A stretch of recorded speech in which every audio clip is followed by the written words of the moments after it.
नमस्कार दोस्तों, मैं आचार्य श्याम हाजिर अपना वीडियो लेकर। दोस्तों आज के इस वीडियो में मैं आपको यह बताऊंगा कि जब अष्टम स्थान में शनि बैठे होते हैं तो उसका हमारे कुंडली पे क्या प्रभाव पड़ता है। दोस्तों, अष्टम स्थान में बैठकर शनि आयु को तो बढ़ाते हैं, परंतु अष्टम स्थान जो है वो शादी के सुख का स्थान है, जहां पर ये परेशानियां पैदा करते हैं। यहाँ बैठकर शनि जीवन में अकेलापन पैदा करते हैं। अष्टम शनि की नजर कर्म, परिवार व संतान स्थानों पर भी होती है, जिसकी वजह से अगर जातक स्त्री है तो उसका जीवन बदतर तरीके से बीतता है। दोस्तों, अगर ऐसा जातक पुरुष है तो उसकी शादी जो है वो पहली शादी टूट जाती है और दूसरी शादी अगर वो करता है तो पहली शादी से जो बच्चे हैं उनके लिए वो सौतेली माँ लेकर आता है, जिससे उसका जीवन और भी दुभर हो जाता है। उसे बच्चों को पालना, नौकरी को संभालना दोनों मुश्किल काम हो जाते हैं, क्योंकि सौतेली माँ बच्चों को परेशान करती है और जातक जो है मेंटली डिप्रेस्ड होकर डिप्रेशन में चला जाता है। दोस्तों,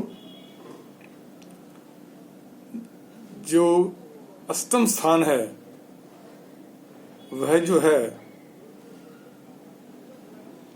पिछले जन्म के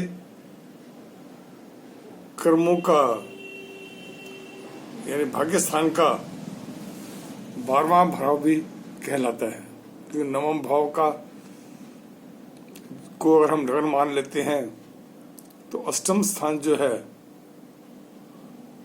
वो 12वां घर बन जाता है, जिसकी वजह से जातक जो है वो पिछले जन्म के जो पाप हैं और जो पुण्य है उनका लेखा जोखा इस जन्म में निपटाता है। क्योंकि शनि बैठे हैं वहाँ पर, तो इसका मतलब ये है कि वो बुरे कर्मों का अपना फल जो है वो भुगतता है और इसलिए पति पत्नी दोनों को अपने पिछले जन्म के सारे कर्मों का भुगतान करना पड़ता है।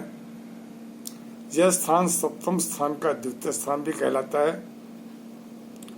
सप्तम स्थान जो शादी का स्थान है उसका द्वितीय स्थान भी कहलाता है, जिसकी वजह से पड़ोसियों से मतभेद, माँ से मनमुटाव, सास ससुर से मतभेद, रिश्तेदारियों में गलतफहमियां पैदा होती हैं। अगर आपके साथ भी ऐसा हो रहा है तो मैं आपको उससे कुछ उपाय बता देता हूँ। वो उपाय आप कीजिए। परमात्मा ने चाहा तो अष्टम स्थान में बैठे हुए शनि जो हैं वो आपको परेशान नहीं करेंगे। उसके लिए आपको करना क्या है, चांदी का एक चकोर टुकड़ा उसे हमेशा अपने पास रखना है और सुबह नहाते समय नहाने के पानी में कच्चे दूध का एक प्याला डालें और नहाने के स्थान पर एक लकड़ी का फट्टा रखें और उस पर आलती पालती मारकर, यानी कि अपना जिसे कह सकते हैं कि आप अपने दोनों पैरों को इकट्ठे करके और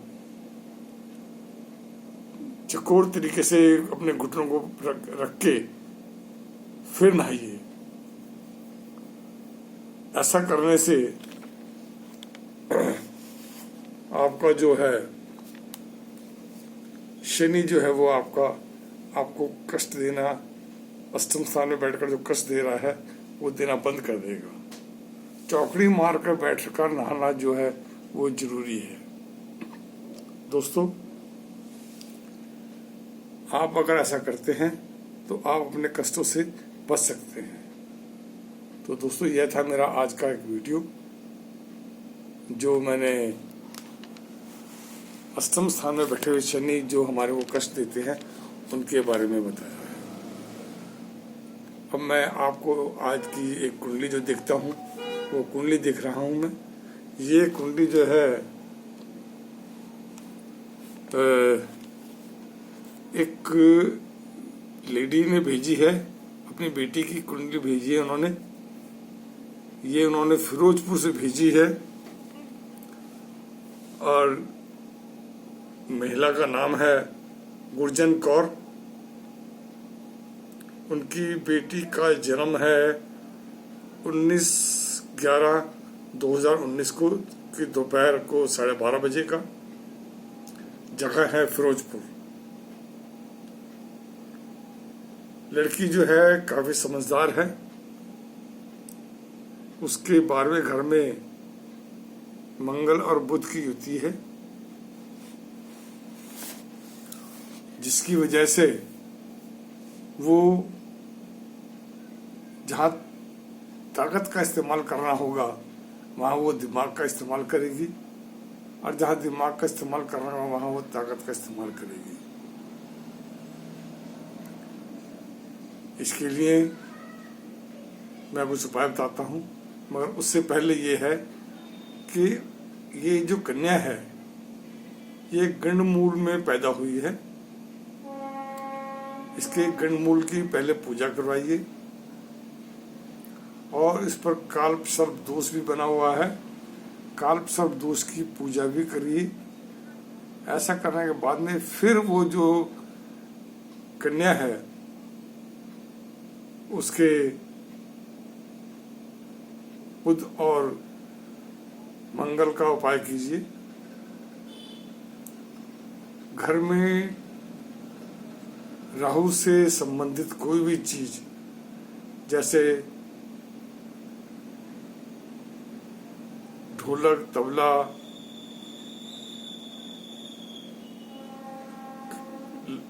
लोहे के टुकड़े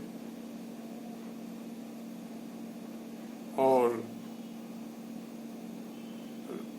रुई के गोले ऊन के गोले वगैरह जो है ये घर में ना रखिए। इनको जल्द से जल्द घर से बाहर निकाल दीजिए और मनी प्लांट वगैरह अपने घर में मत लगाइए। ऐसा नहीं करेंगे तो आपकी कन्या जो है वो ठीक तरह से बड़ी हो जाएगी और कन्या बड़ी होने के बाद में इसके विदेश जाने के चांसेस भी बन जाएंगे। तो दोस्तों, यह था इस छोटी सी कन्या की कुंडली का विवेचन। बस ये है कि इसकी मदर को चाहिए कि इस कन्या का ख्याल रखे। ये गुस्से वाली बहुत बनेगी, इसके दिमाग में गुस्सा है, इसके मन पे गुस्सा है और इसके दिमाग में भी गुस्सा है। तो गुस्सा ज़्यादा होने की वजह से इसका ध्यान रखना पड़ेगा। इसके लिए इसकी मदर चाहे तो 8 मीठी रोटियां मंगलवार को बनवा कर कुत्ते और गायों को खिला सकती हैं। जब ये बड़ी हो जाए तो इससे खिलवाएं, क्योंकि गुस्सा जो है इसके लिए हानिकारक रहेगा। तो दोस्तों, मुझे इजाज़त दीजिए। कल फिर मैं अपने नए वीडियो के साथ हाजिर होऊंगा। तब तक के लिए नमस्कार।